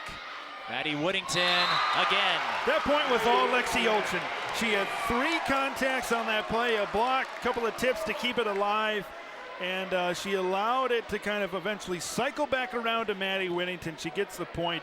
Olchin, Walsh, the X factors are just as big as number 6 and number 7 up front. If you're wondering, Maddie Whittington's mother, Missy, for those who like to have names, North St. Paul scores. Missy is absolutely pleased that her daughter will be attending the school she once went to, so she won't have to change a tire in a couple of years. Yeah, she said, she's like, yeah, I've been happy no matter where she went to college, but we know Missy, we know in the back of your head, you wanted her to go to Champaign. And Stillwater would hope to pop some champagne after tonight, non-alcoholic, of course. So it would probably just be sparkling water then. Yes. They're a little young for champagne. I've had it dumped and sprayed on me, though. That smells and it stinks if it gets in your eyes. Ellie Springer paints the line. North St. Paul thought it went out, and Ellie Springer able to get it just inside the boundary. A big 2-point lead here. It looks like Stillwater starting off strong. Ellie Springer, the junior. Sandifer to Kang. Good block. And Maddie Whittington, this time Rebelke dives in there for the up. Aschenbrenner on the left side. You bet. Second kill of the night for Brooke Aschenbrenner, and that one's not necessarily about power. It's about the hesitation. It's about the location right here in behind the back hitters, putting it right in for a 30-point lead. Brooke Aschenbrenner's vocal talents, we noted earlier, is almost second to none, although Maddie Whittington's blocking skills would give her a run. She might have North St. Paul singing the blues by the time this one is over. Brooke Aschenbrenner, is a big part on that front line. They've got her more involved here in the last couple of sets. But Brooke Aschenbrenner's vocal talents are popular enough, as Sandifer paints the line, that Forest Lake had her sing the national anthem when Stillwater went on the road. Part of our piece coming up, we're going to have Mike, we're going to side by side, Brooke Aschenbrenner and Mike Peden singing national anthem. That was kind of a part of your interactions with the Stillwater volleyball team, so looking forward to seeing that, as I'm sure the whole community is. And North St. Paul looking forward to Selena Rodriguez. Big time kill here, setting it up, getting just over the top of the block, and that's really tough to do when you're looking at 6'4" Maddie Whittington right in front of you. A tremendous example, no matter what happens for Selena Rodriguez. Not many athletes at 5'6" can do what she does, and Maddie Whittington, nothing's getting in her way. That we talk about that 6'4" frame. She used every single inch of it right there. And that's going to be tough. You talk about 6'4", that just goes to the top of her head. And then when she puts her arms up, she's getting up towards 7 feet there.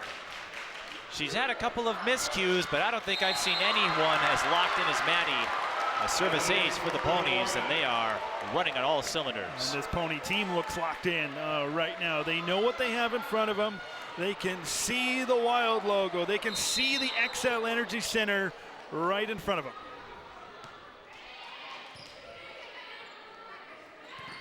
Isa Franco is blocked. Here's Selena Rodriguez, and that goes into the seats. North St. Paul hanging around just like they've done all game long here this evening. And they're going to need to hang around, but hanging around only gets you so far. They're going to need to put together a rally if they want to compete here. That being said, Selena Rodriguez, if anyone out there is watching volleyball and you're thinking you might be too short to play, point for the Ponies on the hitting error. Selena Rodriguez is an example that you can go out there and dominate the way she has. Yeah, volleyball, it's every size. You know, there's room for quick players, fast players, tall players, powerful players. That's the great thing about volleyball. There's a lot of variety on the floor. And North St. Paul unraveling here.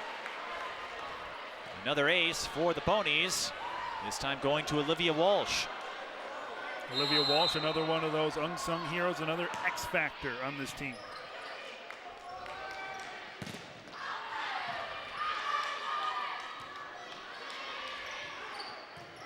Desjardins with the attempt. Now Rodriguez will score off the block. North St. Paul, they need a rally if they want to stay in it. So they got the serve now, and this allows them, after the point, to kind of put a few points together. If they can cut this to at least a 2 or a 3-point game, we'll have an interesting one coming out of the second half of this set. And they've done well when Bria Sandifer is on serve in the games I've covered. Stenman hooked it too far to the left. See, that's a tough one. That's a hard, the way she had as she was twisting her body, it was hard for her to kind of turn back to the middle and hit it that way. The defense of Stillwater kind of forced that one out of bounds. Astute observation, Ted. Well, thank you, my good sir. Kohler with the one-handed lob.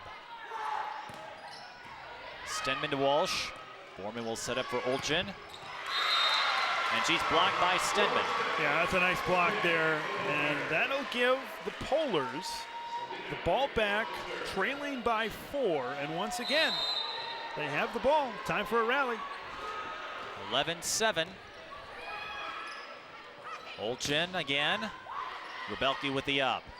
Sandifer to Kang. Point Polars.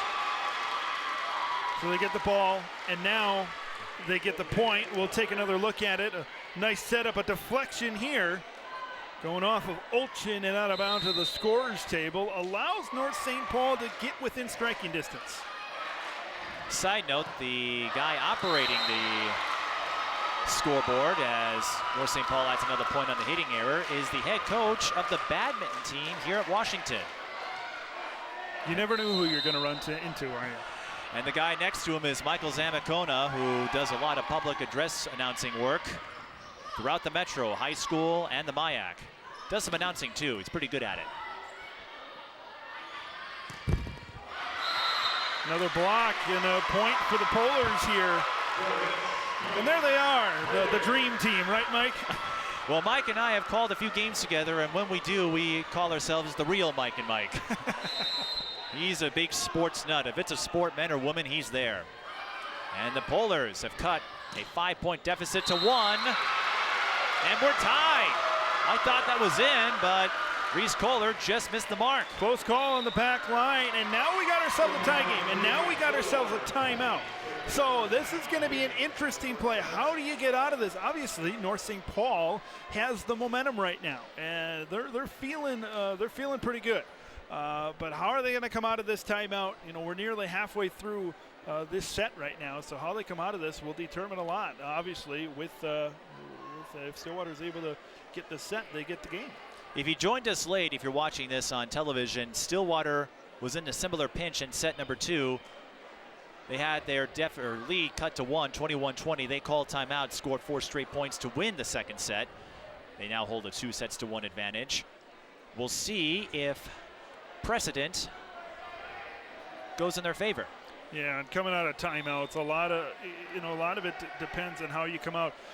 A certain timeout earlier in the game was North St. Paul. Lately it was Stillwater. After that timeout in the last set, Stillwater scored the last 4 points of the set, and that kind of they were able to cruise to the victory. And when you come out of timeouts, that's the point of the timeout. Whether it's in basketball, volleyball, whatever sport it's in, is to kind of regroup, try to get the team on the same page, and then go out and try to put some points together. And we'll see if it works here for North St. Paul.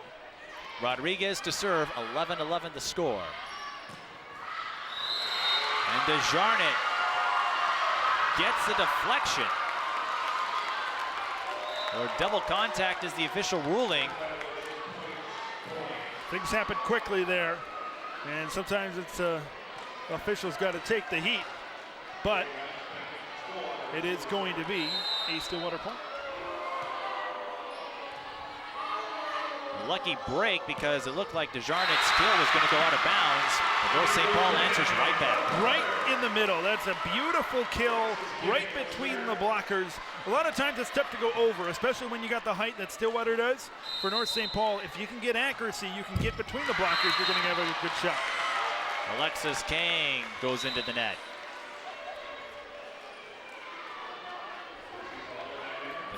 Go ahead. I think this game has really shown the resilience of the Stillwater team. They got beat, and they got in that first set, and they got beat pretty good. North St. Paul was the better team in that first set, and they've really come on strong the last couple of sets. And that's one reason why.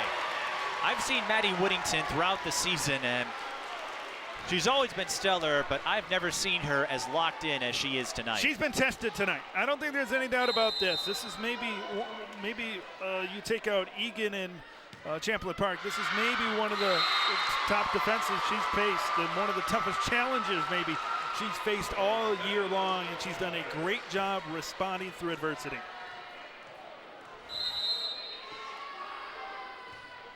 Her presence making a big difference for this Ponies team. Whittington! Get out of here! Yeah, that's beautiful.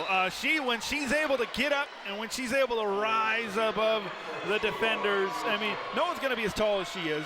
She's going to be taller than everybody else at 6'4", and she's going to have an immediate advantage.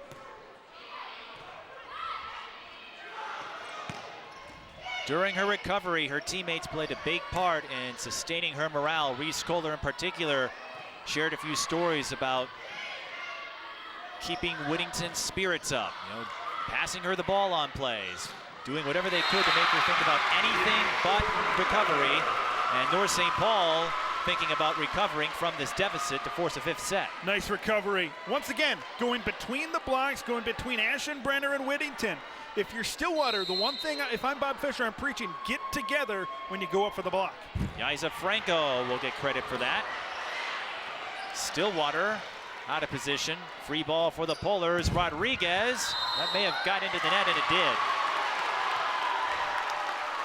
Ponies puts them up by 2. We haven't seen a lot of those errors that we saw earlier in the game here in this last set. It's been pretty straight up over there, but service error gives, or one of the errors gives a 2-point lead to Stillwater.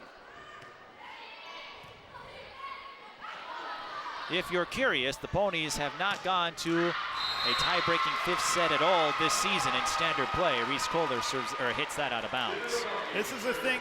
If North St. Paul can pull this out, get the momentum, they'll have the momentum going, and then throw everything out the window in that deciding 5th set. As Kohler gets a big-time kill to put the Ponies up 2. I think Kohler wanted to hit that ball out the window. Yeah, we talk about Whittington and what velocity she has, but Reese Kohler, we talked about how she can kind of lay in the weeds sometimes, and she's kind of been quiet here this set so far, but coming alive right there with a big-time kill. If you're curious, North St. Paul has yet to go to a 5th set in any of their matches this season. And Alexis Kang gets the point for the Polars. Yeah, that might be a big deal. I know there's a lot of start and stop, but sometimes endurance can play a big-time key, especially at this point. When you go to it, it's not very often you go to a 5th set in high school volleyball. Aschenbrenner blocked, but nobody was there. Rodriguez too far out. Yeah, Aschenbrenner, I believe her 3rd kill of the evening. She's been used sparingly, but they've got her involved a little bit more, but she's been there as a great supporting actress here tonight. That one just goes out of bounds. Stillwater funneling their offense through Whittington. She's not in the rotation right now, and a big chance for the Polars. Low serve, Borman gets under it. Rodriguez with the dig on Kohler. Kang, Borman with the up.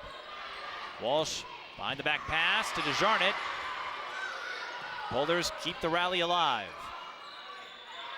Aschenbrenner fires in the back row and hits the net. Tie game.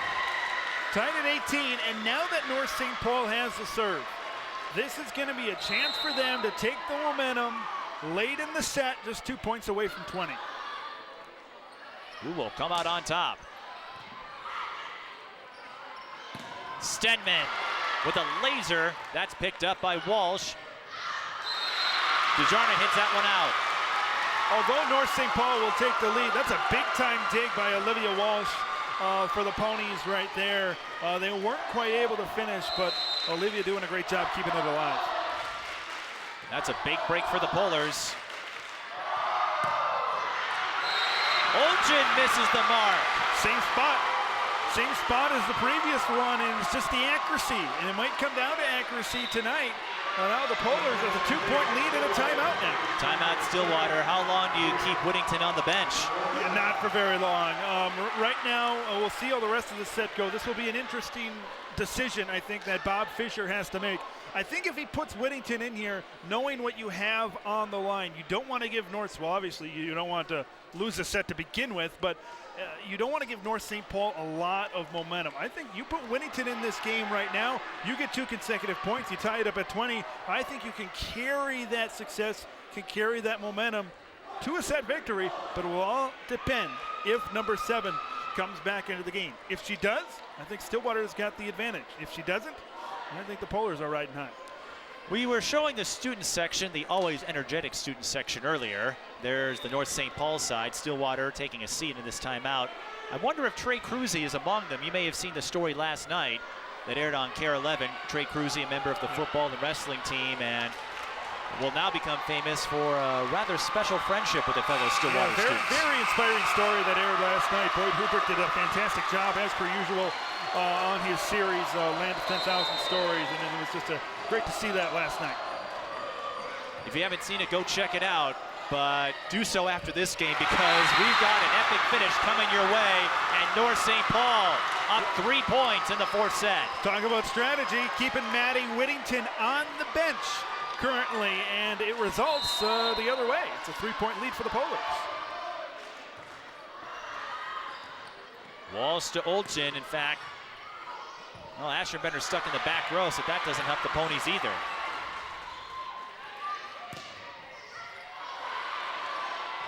Rebelke to Angel Kang. And Stillwater.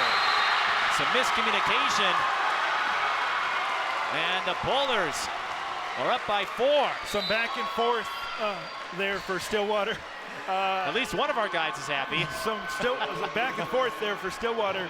And they're North St. Paul clearly taking advantage of Maddie Whittington not being in the game right now. I guess I'm pretty happy too. I've seen both teams this season, and North St. Paul, they have a tight-knit group. Stillwater, a balance of talent and fun. It's hard not to root for either side. Stenman. Point Polars. Wow. And they're on a roll. It's hard when you don't got the 6'4" advantage in the middle. You can do a lot of things. It appears Fisher has made the decision as maybe he's trying to save her for that final deciding set.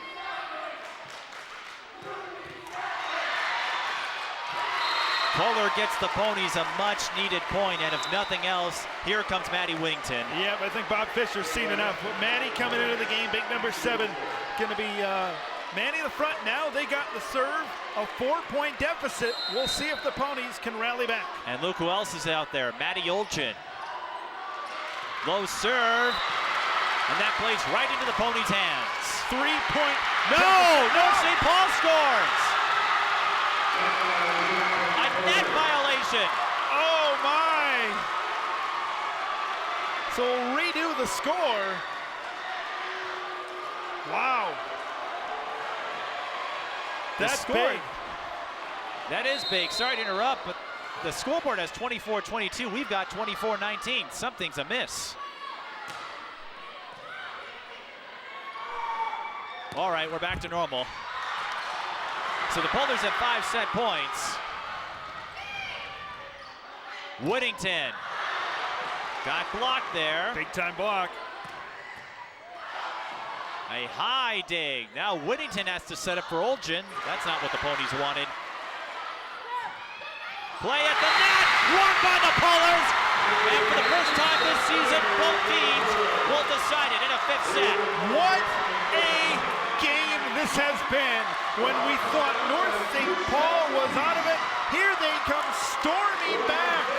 And maybe the decision to keep Maddie Whittington on that bench after the timeout, maybe the deciding factor in this game. Final look, or a look at that final point. Boy, what a one it was for North St. Paul. And what a rally late to give them the victory. And we are going to a final deciding set. The Polars have all the momentum. Another look. Going right over the defenders. It was tipped by Whittington, but she couldn't quite get all of her hand on it. And the Lady Polars are all excited as we got 1 set to go. We'll be back for that 5th and final set in a moment. Stay tuned for an epic finish. Disaster tips from the objects left behind. My home wasn't insured, but you can check your insurance policy now to make sure you're covered. Oh. My savings are lost, but you can put money aside and plan for unexpected disaster costs. We're lost forever, but you can scan important documents now so they survive. Whoa. For more tips on how to prepare, visit ready.gov. I'll be right back. Hi. You think you're probably sober? Yeah. But you're thinking about taking the back roads home, just in case. If you're probably sober, then why would you do that?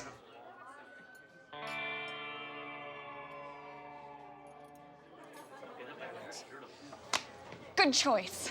Probably okay isn't okay. If you see a warning sign, stop and call a cab, a car, or a friend. That's a full glass of wine. I'll be chatting you later. Maybe you can make retirement happen. After all, you made this vacation happen. Double points with every purchase? Cleverly merging promotions. Love it. Cross-referencing travel sites. And booking all your flights with those... Vouchers. I got us bumped. They were like, oh. But now they're like... Aloha. You aced this vacation. Now get the tips you need to get on track at aceyourretirement.org.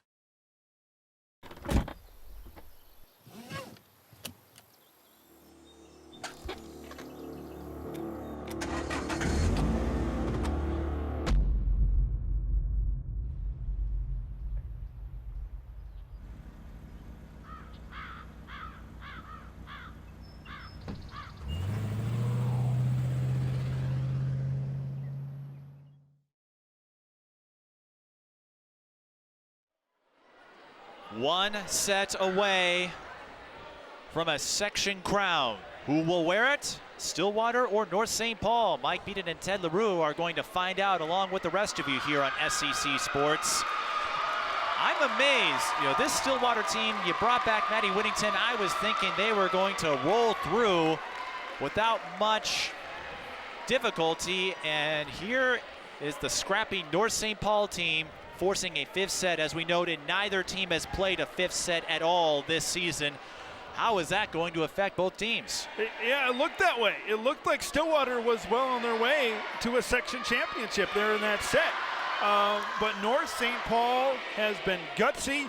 They've been able to come back. They've done a fantastic job. That's the thing, we talked about it. They just hang around and hang around. And dance Sweet and Caroline. hang around. And Sweet Caroline, from the students to the Stillwater players right now. But North St. Paul has hung around. And that's the thing, when you give an underdog and you allow them to hang around, eventually they're going to pounce. And that's exactly what the Polars did at the end of that second set. But at the end of the fourth set, excuse me. But can they carry it over here to the fifth set? That will be the big question. Maybe the Sweet Caroline rendition was a rallying cry to try to get this Stillwater team refocused. As you know, in a fifth and final set, we play to 15. You've got to win by 2, of course. And no surprise, Maddie Whittington is out there. I would expect a heavy dose of Maddie in this fifth set. And there she is. There's Whittington. They needed her at the end of that set. I think she got a good enough rest to be able to go the entire fifth set here. And right here, Maddie Whittington, if she's not 6'4", she's not blocking that ball. So the height advantage coming through once again. It's time to show what you're made of time. And Maddie Whittington, this is one of those situations where she can highlight her clutch value. She got the block, but it goes too far out, and North St. Paul gets on the board in set 5. Now you said fifth set goes to 15, correct? 15. Yeah, so that makes the a fast start even more important, not going to 25. We'll get that updated on the scorebook for you. Lexi Olchin updates the score 2-1 in favor of the Ponies. Yeah, we'll see if that changes the strategy with both of these coaches and both of these teams only going to 15 here in this fifth set. But we know one thing, it will be a wild finish. Now, both teams have gone to a deciding set in tournament play. It's a best of 3 in those situations. Sandifer to Kang, got it! Wow! Heck of a kill there by Kang.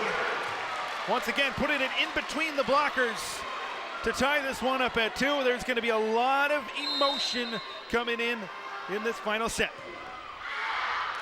Angel Kang serves it out of bounds. And one thing you can have in this final set is errors, service errors, kind of just like that. You got to play straight up, and once that we talked about it, whoever commits the least amount of those errors is going to win. Again, a little of a surprise here. It was North St. Paul a little bit shaky in section play, dropping a set to Woodbury and Roseville. Stillwater unchallenged, and Reese Kohler steps up in the clutch. And we'll get another look at it.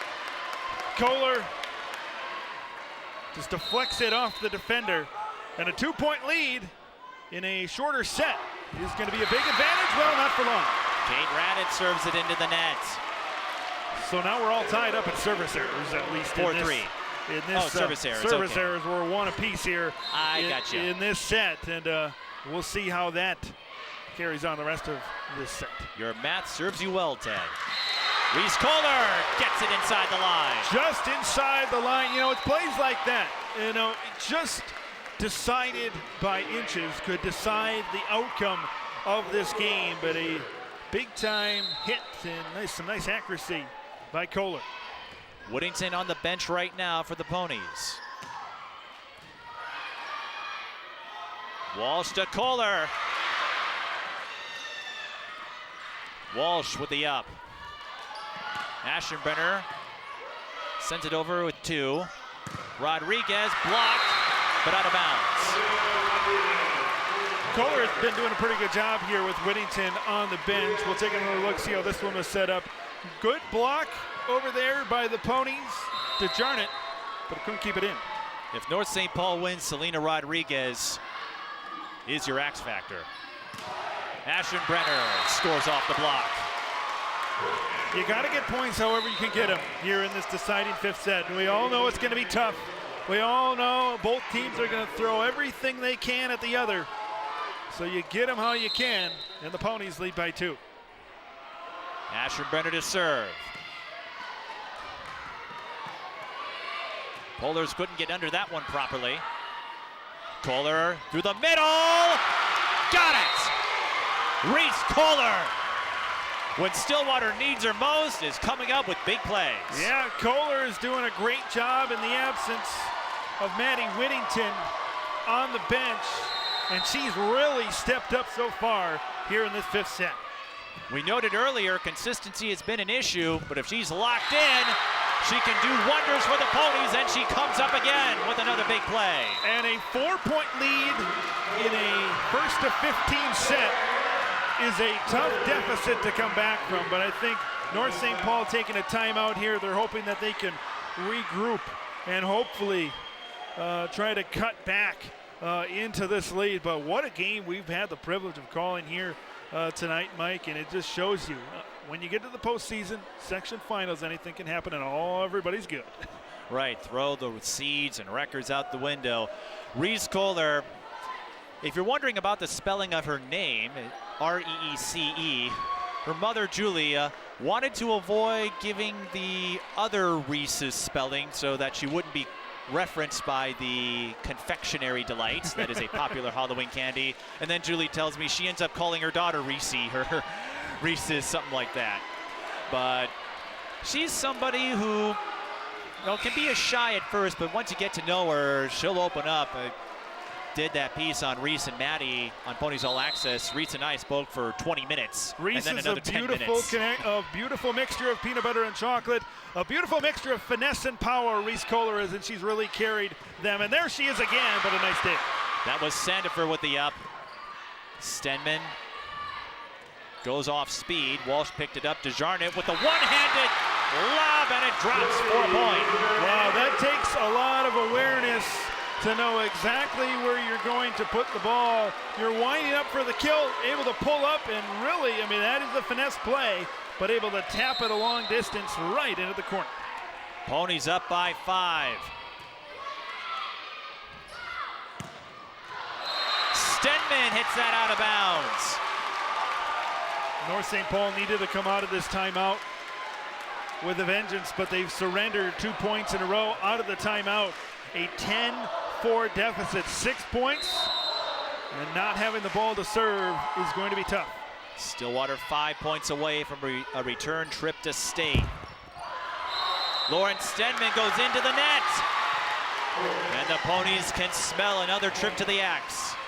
A 7-point lead now for Stillwater. They're playing with net confidence. We said it before in the broadcast, they're smelling blood in the water. Can they strike and finish the job? And they're doing this all without Maddie Whittington. She's on the bench, but if it ain't broke, don't fix it, right? And Reese certainly isn't broke.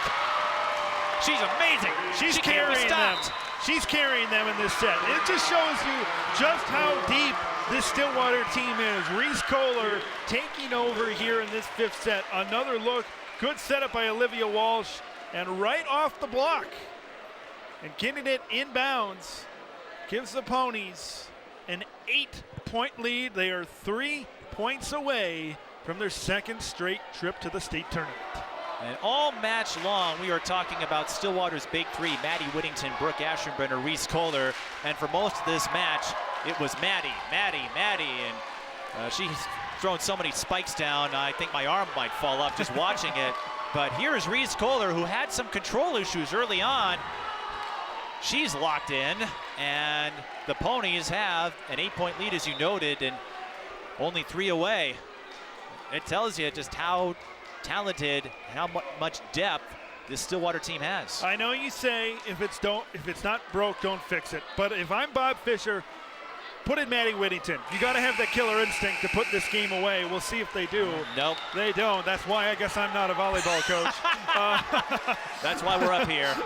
We're not very good at predictions or being psychics. But again, this lineup is working for them. And I think Maddie's okay with that. Because she knows the capability of her brethren.